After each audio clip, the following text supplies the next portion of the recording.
The most critical British agent of World War II never fired a gun, never spoke a word of German, and was actually dead before his mission even started. He was a homeless corpse who managed to fool the entire Nazi war machine. In early 1943, Winston Churchill had a massive problem. The Allies were ready to strike back at Hitler's fortress, Europe, and everyone knew where they had to land: Sicily. It was the obvious stepping stone between Africa and Italy. The problem was the Germans knew it too. They were fortifying the island, ready to slaughter the Allied troops on the beaches. British intelligence needed a miracle. They needed to convince Hitler that the invasion wasn't going to Sicily at all but to Greece. To do this, they couldn't just leak a rumor. They needed physical proof. They needed a messenger who couldn't be interrogated, someone who would deliver the lie and then stay silent forever. The idea they came up with was so twisted it could have only come from the mind of a fiction writer. In fact, it partly did. The concept was buried in a memo inspired by Ian Fleming, the man who would later create James Bond. The plan was called Operation Mincemeat. The premise was simple but macabre. Find a dead body, dress him up as a British officer, plant top-secret invasion plans on him, and wash him ashore in Spain, where Nazi spies would find him. It was a Trojan horse, but instead of a wooden statue, it was a waterlogged corpse floating in the Atlantic. Finding the right body was harder than you'd think. They needed a man who had died of causes that looked like drowning or hypothermia, with no visible wounds. They scoured the London morgues until they found Glyndwr Michael.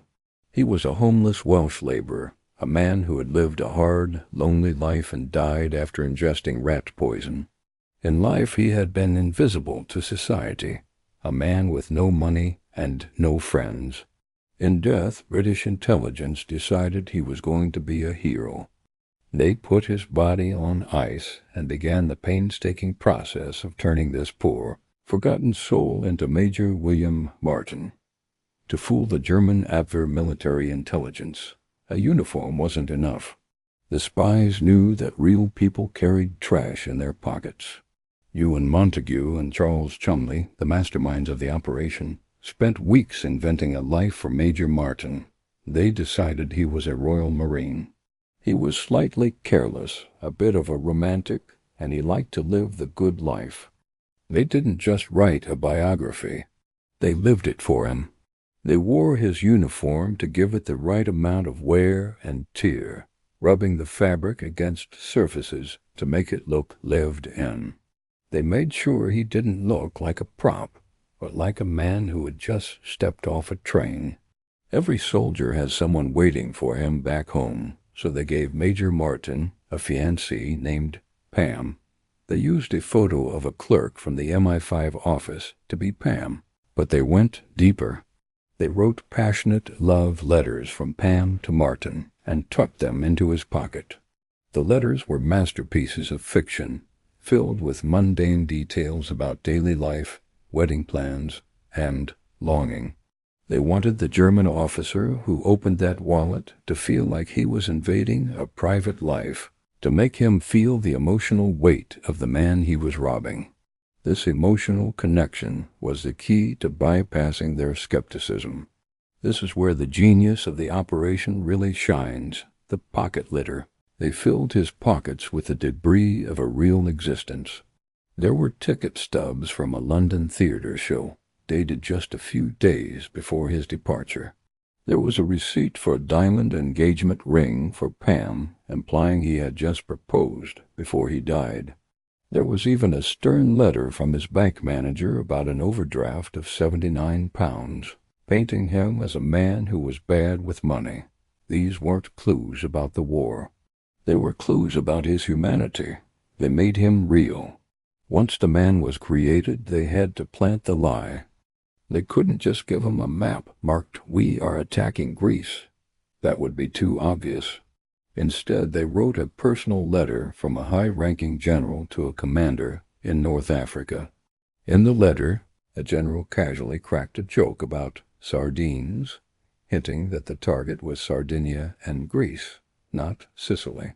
The letter was sealed in a briefcase attached to Major Martin's wrist by a chain, suggesting that these documents were so vital he literally couldn't let go of them.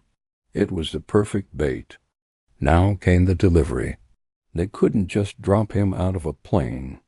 The autopsy would show the injuries. He had to float in from the sea. They packed Major Martin into a specialized steel canister filled with dry ice to preserve him and loaded it onto the submarine HMS Seraph. The crew was told it was classified meteorological equipment. They sailed to the coast of Huelva, Spain, a place crawling with German spies. In the dead of night, the officers opened the canister, inflated Major Martin's life jacket, and gently pushed the man who never was into the dark Atlantic waters. The body washed up on the beach the next morning, discovered by a sardine fisherman. The Spanish authorities took custody of the corpse and the briefcase. This was the moment of truth. Spain was technically neutral, but its government was sympathetic to the Nazis. The British vice-consul in the area played his part perfectly. He frantically demanded the return of the briefcase, acting terrified that secrets had been lost. His panic convinced the Spanish that the documents were incredibly important, so naturally, they let the Germans take a peek before returning them. The German agents in Spain carefully extracted the letters from the envelopes without breaking the seals, photographed them, and put them back. They then rushed the photos to Berlin. The British had anticipated this. They had placed a single black eyelash inside one of the letters.